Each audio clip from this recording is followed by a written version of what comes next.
On y va? Bien, bonsoir à toutes et à tous. Malheureusement, nous avons un petit problème technique indépendant de notre volonté. La directrice vient de m'informer que nous n'arrivons pas à retransmettre en direct la séance sur YouTube. Donc, on va tenter de l'enregistrer, de la rediffuser en différé, un petit peu comme la RTBF. On va commencer à faire des différés aussi. Alors, je dois excuser deux personnes ce soir. Donc, j'ai Sandra Horard et Pierre Erler pour des raisons familiales. Où, voilà, on présente toutes nos condoléances à Pierre et sa compagne dans les moments difficiles qu'il traverse pour le moment. Premier point, procès verbal du Conseil communal du 23 juin 2025. Est-ce que vous avez des remarques? Pas de remarques? Non. On peut procéder au vote. C'est l'unanimité. Je vous remercie. Deuxième point, finance, autorisation de paiement en dépassement budgétaire, démolition d'un immeuble grand coût, ratification. On avait parlé de l'urgence. Eh bien, voilà, nous avons eu un cas d'urgence. Donc, le vendredi 7 février, une partie de la façade d'un immeuble situé à Grand-Caux s'est effondrée. Cet immeuble était inhabité et laissé à l'abandon par sa propriétaire. Suite à l'intervention de la zone de secours et du service travaux, nous avons sécurisé le périmètre. La décision a été prise de fermer la route à toute circulation excepté riverains et de solliciter en urgence une étude de stabilité. En l'absence de la propriétaire le lendemain, puisque le jour de l'incident, elle était présente, mais elle partait en séjour à l'étranger pendant la nuit, la ville a pris en charge toutes les démarches.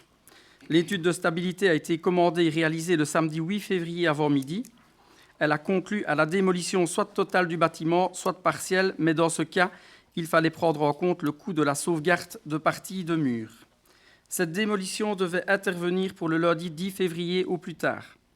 Après échange téléphonique et par mail avec la propriétaire, contact a été pris auprès de 3 entreprises qui nous ont transmis leur devis dans la soirée du samedi 8 février. Le collège s'est réuni le dimanche 9 février et après acceptation reçue de la propriétaire pour la démolition et la prise en charge des frais, le marché a été adjugé à l'entreprise ayant remis le prix le plus bas et la dépense a été décidée en urgence. Les travaux de démolition et de nettoyage du terrain ont été entrepris dès le lundi matin. L'ensemble des coûts de ces opérations seront refacturés à la propriétaire. Nous demandons au Conseil de ratifier la décision du collège et d'autoriser le paiement en dépassement budgétaire. Est-ce que vous avez des questions et des remarques sur ce point? Non? Ok, je voudrais quand même en profiter pour remercier aussi bien le service travaux que la société RESA qui est intervenue aussi en urgence pour effectuer l'enlèvement du raccordement électrique qui était aérien pour pouvoir procéder à la démolition. Et je voudrais également remercier les services de secours ainsi que tout le service administratif, la directrice générale, la chef du secrétariat, etc., qui ont été rappelés en urgence, qui sont intervenus le samedi. Je peux vous dire que ça a été un week-end assez éprouvant, mais nous sommes arrivés à une solution pour sécuriser le site. Donc, voilà. On peut procéder au vote du point. Qui est pour? C'est l'unanimité. Je vous remercie. 3. Sécurité. Projet d'arrêté ministériel portant sur une modification du régime de priorité du carrefour de la RN 640 N68. Une limitation de vitesse et divers aménagements de la N68. Suite aux travaux sur la RN 68, différents aménagements de voirie et modifications de priorité ont été mis en place.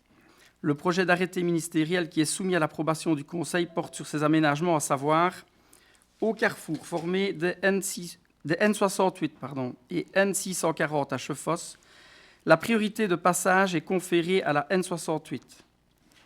La chaussée est divisée en 3 bandes de circulation. Pour l'aménagement d'un tourne à gauche donnant l'accès à la rue de Chefosse, pour l'aménagement d'un tourne à gauche donnant l'accès à la briqueterie. Des îlots directionnels sont établis à plusieurs endroits. Ils sont matérialisés par une construction en saillie. Une partie de la voie publique est réservée à la circulation des piétons et des cyclistes. La limitation de vitesse à 70 km/h depuis la sortie de Stavelot jusqu'au croisement avec la N664, virage de Stavelot, est ramenée à Chefosse suite à la modification de la limite d'agglomération. La signalisation a bien entendu été adaptée suivant les règlements en vigueur. Je dois vous faire part aussi d'une problématique qui a été soulevée par le collège. Certains automobilistes se sont plaints de la dangerosité de l'îlot qui se situe à proximité de l'arsenal des pompiers. Donc on a interpellé le SPW pour demander des aménagements sécurisés de manière à permettre une meilleure visibilité de celui-ci. Donc nous attendons le retour du SPW pour une intervention et nous avons également été interpellés par une habitante de la commune qui se plaignait de ne pas avoir d'accès sécurisé pour les piétons à proximité du site Raymondis. Donc il y a un aménagement qui a été fait. Donc nous réinterpellerons, ça je voudrais bien que ce soit ajouté, nous réinterpellerons le SPW par rapport à cette demande. Est-ce que vous avez des questions ou des remarques? Non? On peut procéder au vote. Qui est pour? C'est l'unanimité, je vous remercie. Point 4. Abaissement du seuil de la surface commerciale nette à 200 m² pour les implantations commerciales soumises à permis. Je vais céder la parole à notre échevine, Nathalie Renmeister.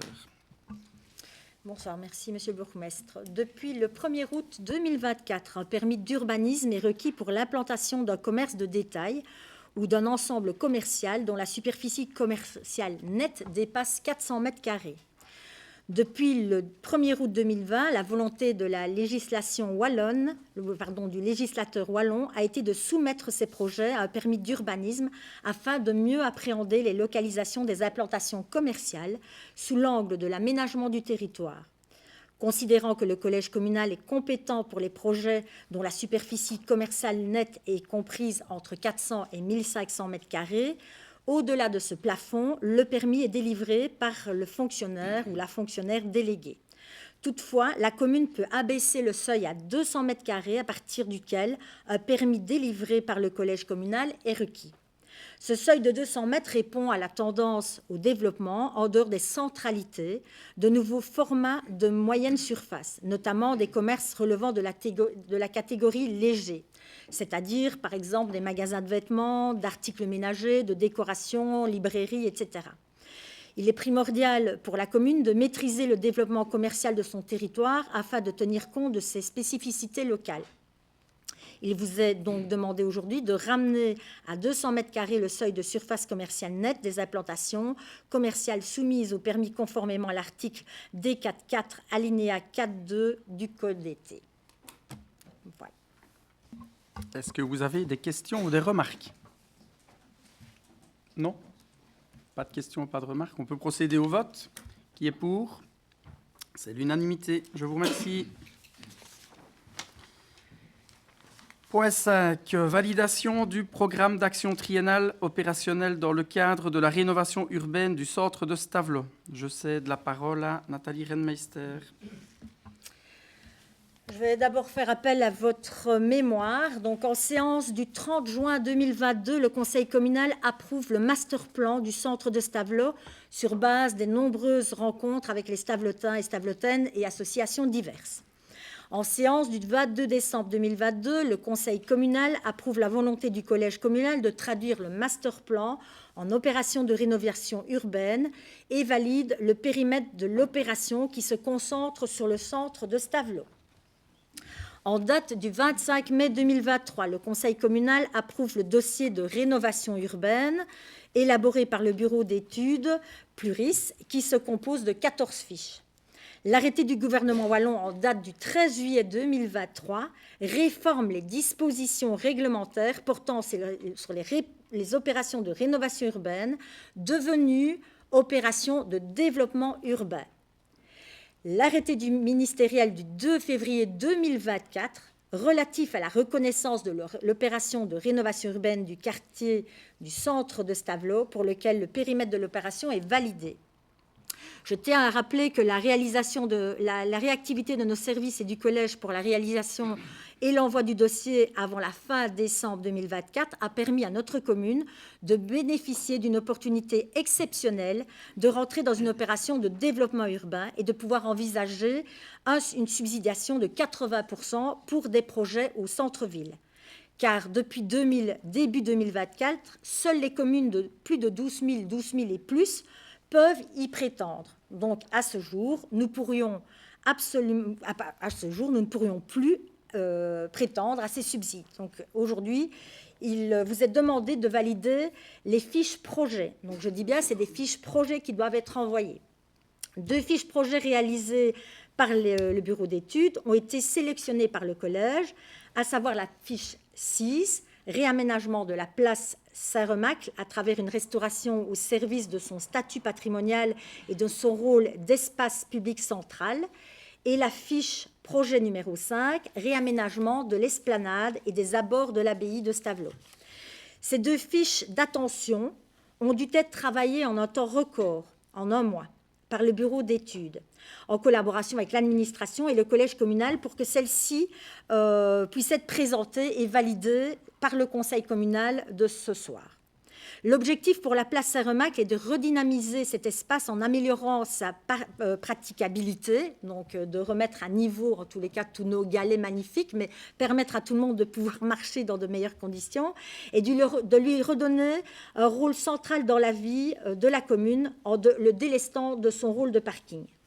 Pour l'avenue Ferdinand Nicolani et son esplanade, l'objectif est d'aménager la vue vers l'abbaye, donc de dégager, tout en créant un espace de rencontre pour favoriser la vie au centre-ville, agrandir les espaces terrasses des établissements RECA, dont certains ont déjà été rencontrés et sont plus qu'heureux et favorables pour ce projet. Nous avons ajouté une 3e fiche relative à l'achat et la rénovation d'un bien immobilier dans le périmètre de la rénovation urbaine et à inscrire au sein du PATO, Programme d'action triennale opérationnelle, ces fiches. L'estimation réalisée sur le coût des fiches de la place Saint-Remacle et de l'esplanade est estimée à 4 500 000. Les estimations réalisées sur le coût de la fiche d'achat et de la rénovation d'un bien immobilier, 4 500 000, les estimations pour l'achat d'un bien immobilier, 1 million, subsidié, je le rappelle, à 80%. Nous n'aurions pas le droit d'inclure des imprévus, d'où l'importance d'être le plus précis et complet, puisque nous recevrons une enveloppe, si nous avons ce subside, fermée. La commission consultative communale d'aménagement du territoire, la CCATM, a été consultée le 13 février et a remis un avis favorable. Le programme d'action triennale opérationnelle doit être soumis pour le 15 mars au plus tard à la direction de l'aménagement opérationnel, d'où l'importance aujourd'hui de les faire valider. Je tiens vraiment à remercier l'ensemble des services pour leur investissement et la rapidité d'exécution pour l'élaboration de ce dossier, en plus de leurs tâches quotidiennes, afin de vous présenter ces projets aujourd'hui. Seulement, quelques ajustements et affinements et corrections d'orthographe vont devoir être faites pour que le dossier soit parfait. Mais les budgets et les esquisses vont rester pratiquement identiques. Je vous demande dès lors un peu d'indulgence aujourd'hui. Il vous sera demandé lors du prochain conseil communal du mois de mars de ratifier la dernière version que les équipes vont terminer de travailler dans les jours qui viennent. Le planning, pour vous donner quand même un aperçu, le dossier doit partir au plus tard pour le 14 mars auprès de la région, donc DAOV, Direction de l'aménagement opérationnel. Ceux-ci vont analyser notre dossier, vérifier si nous respectons bien toutes les perspectives de développement urbain, de même que le budget. Dès que ces analyses seront faites, notre dossier sera envoyé auprès du cabinet du ministre pour vérification et c'est le ministre qui prendra la décision de nous accorder ou non le subside. Nous devrions recevoir une réponse dans le courant du mois de juillet, si tout se passe bien. Ensuite, si le subside est accordé, nous aurons 3 ans pour l'attribution des travaux et 6 ans maximum pour les réaliser. Rien ne se fera sans la consultation des services compétents, des riverains, des commerçants, de l'AWAP, Agence wallonne du patrimoine. Toutes les remarques pertinentes déjà apportées par la CCATM seront discutées et complétées lorsqu'on en arrivera au permis. Les plans de mobilité globale de la ville et bien au-delà du centre-ville sera analysé et amélioré. Les délais de travaux pour la place devraient être de 28 semaines et les délais des travaux pour l'esplanade de 44 semaines. Voilà, je vous demande donc d'approuver le programme d'action triennale opérationnelle et de charger l'administration communale de soumettre le programme d'action triennale opérationnelle à la direction de l'aménagement opérationnel et de la ville pour le 15 mars 2025. Est-ce que vous avez des questions ou des remarques? Romain. Oui, merci. On a découvert avec beaucoup d'enthousiasme les 2 fiches projets liées à la rénovation urbaine du centre. On a quelques remarques à formuler, vous vous en doutez, et on aimerait, si possible, pouvoir séparer le vote des 2 fiches. Concernant la place Saint-Remacle, on se réjouit que celle-ci puisse bénéficier à l'avenir d'une mise à valeur de son patrimoine, des pavés, des façades, ainsi que des activités économiques qui s'y trouvent. Nous soutenons la mise en place d'un espace partagé et nous sommes heureux d'apprendre qu'une grosse partie de la place Saint-Remacle sera à l'avenir délestée de sa fonction de parking pour mettre en valeur ses atouts patrimoniaux. Nous voterons donc favorablement cette fiche projet concernant la place Saint-Remacle car nous sommes persuadés que ces aménagements participeront à faire évoluer positivement notre centre-ville. 2 questions tout de même. Concernant les parkings restants sur la place, qu'est-il prévu en termes de stationnement payant ou non, ou de la mise en place d'une demi-heure gratuite afin de favoriser le déchargement ou l'achat dans les commerces locaux? Ceci est évidemment à réfléchir aussi avec la future ou non gratuité du parking de l'esplanade, enfin sous l'esplanade, du parking souterrain. Et alors concernant les futurs mobiliers urbains et bacs de fleurs qui sont prévus sur la place Saint-Remacle et sur l'esplanade, j'ai lu dans le dossier qu'il est prévu d'y ajouter la charte graphique de la ville. De quelle charte graphique est-ce qu'on parle jusqu'ici? Est-ce qu'il s'agit du blason de la ville ou est-ce qu'on a un projet de revoir l'identité visuelle de la ville? On pourrait justement profiter de ces nouveaux projets pour proposer une nouvelle identité visuelle forte à notre ville. Voilà, merci. Alors, sur les 2 questions, les parkings, il va y avoir également une concertation, une réflexion sur l'ensemble des parkings du centre-ville. Il y a à la fois ceux de la place, il y a ceux, bien sûr, en dessous de l'esplanade, il y a d'autres parkings au centre-ville. Donc, toute cette réflexion, cette rénovation, ce développement et cette rénovation du centre va être un boost pour une réflexion globale sur l'ensemble de la mobilité, des parkings et dans sa globalité. Deuxième point concernant la charte, bien sûr, donc il faut savoir que tout le mobilier sera amovible, pourra être bougé pour permettre bien sûr le rondeau et l'exploitation de la place, bien sûr, sur nos gros événements. Il y a une charte graphique qui est en passe d'être travaillée. Là, Alexandra pourra vous en parler d'autant plus. Et nous avons bien sûr l'intention, et ça, ce sera en concertation avec la CCATM, les commerçants, etc. Donc ça, ce sera dans une deuxième étape, et la WAP également, sur le mobilier urbain, avoir une charte pour que chaque commerçant qui s'installe puisse avoir une même ligne de conduite pour que la WAP aussi puisse définir les grandes lignes et que chaque fois qu'il y a un nouveau commerce, il n'y ait pas toujours un besoin que la WAP revienne pour un projet puisque tous les codes seront mis. Donc tout ça va se faire. Si nous avons ces subsides, on va se mettre beaucoup autour de la table lors de réunions pour discuter. Je laisse la parole à Alexandra pour la charte. Oui, au niveau de la charte dont on parle dans le dossier, là, c'est la charte du mobilier urbain, donc ça n'a rien à voir avec une charte graphique, c'est vraiment pour avoir une identité similaire, que ce soit sur les terrasses, les bancs, etc. Donc ça n'a rien à voir avec une identité graphique. Branding, pas du tout. Okay.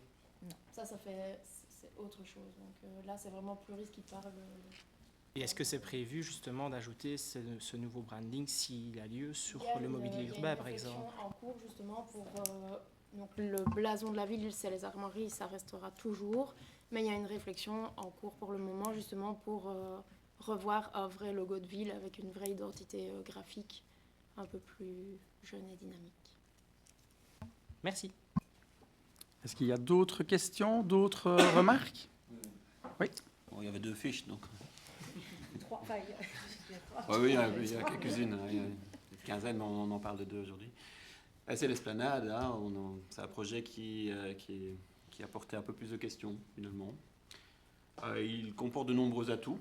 Hein, donc, par exemple, le pavage de l'esplanade, on ne va pas tous les citer, hein, mais le pavage de l'esplanade pour rendre une certaine cohérence, la création de l'espace partagé, un lien possible et plus cohérent, parce que c'est quelque chose qui revient quand même beaucoup dans les besoins entre le centre-ville et l'abbaye, un peu reconnecter l'abbaye. On a le pressentiment que tout cela, enfin ce projet va amener cette connexion-là qui était du passé et qui peut-être va revenir maintenant avec ce projet. Mais avec l'étude des esquisses, on a quand même un grand point d'interrogation, évidemment, c'est la cohérence globale justement du site par rapport au projet futur de l'ES Saint-Nicolas. Donc quand on regarde même sur l'esquisse, on a l'impression qu'il y a une séparation quand même nette qui est là, c'est une impression, donc de nouveau. Est-ce qu'on a vraiment étudié les projets l'un par rapport à l'autre? Le doute est permis en analysant le projet en état actuel. On sait bien que la demande de permis du futur bâtiment qui est en projet, il a fait l'objet d'une étude urbanistique avec finalement l'existant actuel. Est-ce qu'on va, étant donné que le projet est en cours, est-ce qu'on a considéré ceci? On a l'impression que là, il y a quelque chose qui n'est pas cohérent, ou il y a quelque chose qui manque, en tout cas, dans l'étude. Il y a une impression. Cette cohérence urbanistique, donc elle est très importante, puisqu'elle forge vraiment l'identité de notre centre-ville, donc pour les années à venir. Donc avoir deux mondes, et je dis bien que c'est une impression, couper l'un de l'autre en face de l'abbaye, ça pourrait peut-être faire pire que bien, alors que l'intention est ici louable. Nous sommes sans doute trop tôt, il y avait de l'urgence dans le projet, mais il est notre devoir en tant que mouvement constructif et positif de vous alerter sur ce point très important. Nous ne cesserons jamais, puisqu'on en parle un peu, que ce projet d'immeuble sur l'île Saint-Nicolas, elle ne fait absolument pas l'unanimité dans la population. Il est encore temps de le revoir, donc même s'il est quand même moins une, si on a bien compris. Donc nous souhaitons nous abstenir sur la fiche projet Esplanade, non pas nécessairement pour le projet, nous souhaitons vraiment qu'il y ait un projet sur cet élément-là. Mais il faut faire quelque chose pour le centre de Sablons, on est bien conscient, mais pour l'absence et le doute que cette séparation a engendré concernant la cohérence globale du projet avec le projet de l'île Saint-Nicolas. Voilà. Alors, si je peux rassurer justement sur les doutes, il faut savoir que la société qui vient de faire les fiches projets a également fait l'ensemble du master plan, que les promoteurs de l'île Saint-Nicolas ont reçu l'ensemble des informations également, et que ici, sur les deux fiches projets, il a été tenu compte justement du projet futur, donc tout a été réfléchi. C'est vrai que là, sur les croquis, c'est difficilement visible parce qu'on a travaillé sur l'esplanade et on n'a pas intégré l'île Saint-Nicolas puisque c'est un projet privé. Et d'ailleurs, sur l'esquisse, si vous regardez bien, il y a même un endroit où on descend sur le parc de l'abbaye. Où ce site, on va devoir l'enlever puisque ça n'appartient pas à la commune. Donc voilà, il y a des petits réajustements à faire, mais je vous rassure, en tous les cas, la réflexion globale est là. Et sans oublier la liaison, donc la rue Général Jacques est comprise également dans cette rénovation urbaine. Donc pour avoir un lien de la place Saint-Remac, la rue Général Jacques, l'esplanade et automatiquement pour le développement en tous les cas du projet de l'île Saint-Nicolas. Les commerçants de l'esplanade l'ont accueilli avec grand enthousiasme parce que ça va agrandir leur terrasse. Le fait en tous les cas jusqu'à présent de devoir traverser pour gérer leur terrasse était plutôt dangereux, ils l'ont répété régulièrement. Donc eux, ils accueillent ce projet avec cette circulation à valeur, avec cette connexion partagée et accueillie très positivement. Donc voilà, on respecte votre choix, mais en tous les cas, on en a tenu compte et ce n'est que les esquisses qui sont envoyées. Donc il y a encore derrière toutes ces réunions qui vont être mises en place par la suite. Voilà. De nouveau, dans le projet, on est pour un projet, on l'a dit d'ailleurs, mettre par exemple du pavage sur l'esplanade, enfin voilà, la cohérence, les commerçants, on a eu le même feeling par rapport à ça. C'est vraiment le reste, et là, je suis désolé, mais on n'a pas été, on n'a pas les infos, quoi. Donc voilà, est-ce qu'à un moment donné, dans les analyses futures, lorsqu'on étudiera le site, on aura finalement une vision globale pour voir la circulation finalement sur le côté gauche de l'esplanade, mais aussi la circulation du côté droit. On veut bien vous croire, mais globalement, c'est quand même pour les 50 prochaines années que ça va être façonné. On ne peut pas nécessairement se tromper, quoi. Donc voilà. Ok. On a terminé pour un petit commentaire. Est-ce que c'est possible de séparer? Oui, oui. Donc moi, je vais vous proposer le vote sur la validation du programme d'action triennal opérationnel, mais sans l'esplanade. Oui. Pour l'esplanade, on fera un vote à part, si vous Oui, voulez. et si on pouvait aussi noter toutes nos remarques au PV, ce serait quand même bien aussi. Ok. Comme ça, on sait aussi juste pour l'abstention. Oui. Ok. Et la troisième fiche, vous la validez concernant l'achat. Donc, il y a, la priorité, c'est la place, l'esplanade et puis l'achat d'un bien. Bien sûr, si le projet de la place et de l'esplanade ne se fait pas, l'achat du bien ne se fera pas dans la dynamique. Donc, c'est vraiment un projet global, une réflexion globale. Donc, il y a ces 3 projets au total.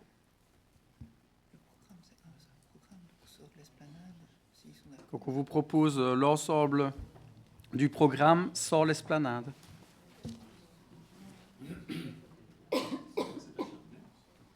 Ouais, en fait, dans les atouts, il suggère de pouvoir valoriser un bien qui serait à l'abandon, qui serait à vendre dans le périmètre qui est Oui, il repris. n'est pas défini. Oui, c'est Ah, ça. ok. J'avais pas bien compris. Il ne saurait pas être défini puisque le temps qu'on ait ce subside, etc. Mais en tous les cas, nous nous engageons communes si nous recevons ces subsides et pour réaménager la place, l'esplanade, nous nous engageons à acheter un bien dans ce périmètre pour redynamiser à la fois du logement, mais aussi un rez-de-chaussée commercial Par exemple.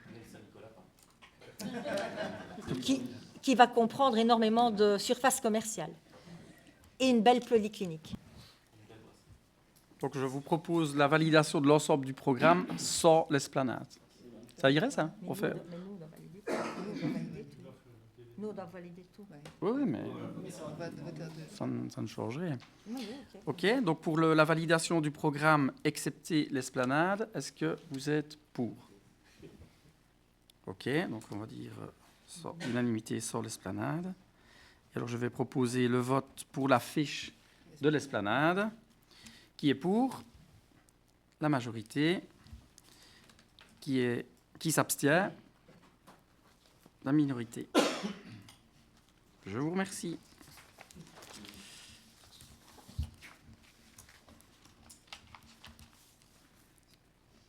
OK. Je vous remercie. Point 6. Travaux. Travaux de réfection du pont de Neuville. Pas encore Ster, mais on va y arriver. Approbation des conditions et du mode de passation marché passé par procédure négociée sans publication préalable. Je cède la parole à notre échevin des travaux, Damien Legras. Merci, Monsieur le bourgmestre. Donc, ce soir, nous vous demandons d'approuver les travaux de réfection du pont de Neuville, marché passé par procédure négociée sans publication préalable. On va parler budget d'abord. Donc, le montant estimé de ce marché s'élève à 49 586 € hors TVA ou 60 000 € TVA comprise. Alors, je vais détailler un petit peu les travaux qui seraient repris là-dedans.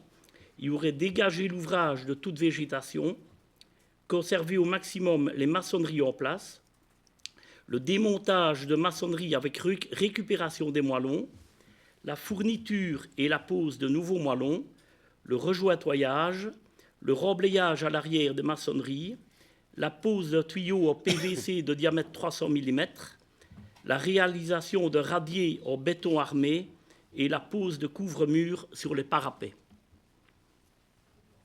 Parce que c'est vrai qu'on a été voir le mur de près, il est grand temps de s'y atteler. Je ne sais pas si vous avez d'autres questions à poser. On vous remercie pour les ponts de la commune, tout simplement. Merci. Pas de Vous questions, pas de arrivez remarques. bientôt. Je vous propose le vote. Qui est pour? C'est l'unanimité. Je vous remercie. Alors, point 7, correspondance. Vous avez pu prendre connaissance du rapport d'évaluation de l'impact des activités du circuit de Spa-Francorchamps sur l'environnement pour l'année 2024. Il n'y avait pas d'autres correspondances. Il aurait pu y en avoir, mais il y a des informations qui sont arrivées par après. Pas de remarques par rapport à cette correspondance? Non. Est-ce qu'il y a des divers?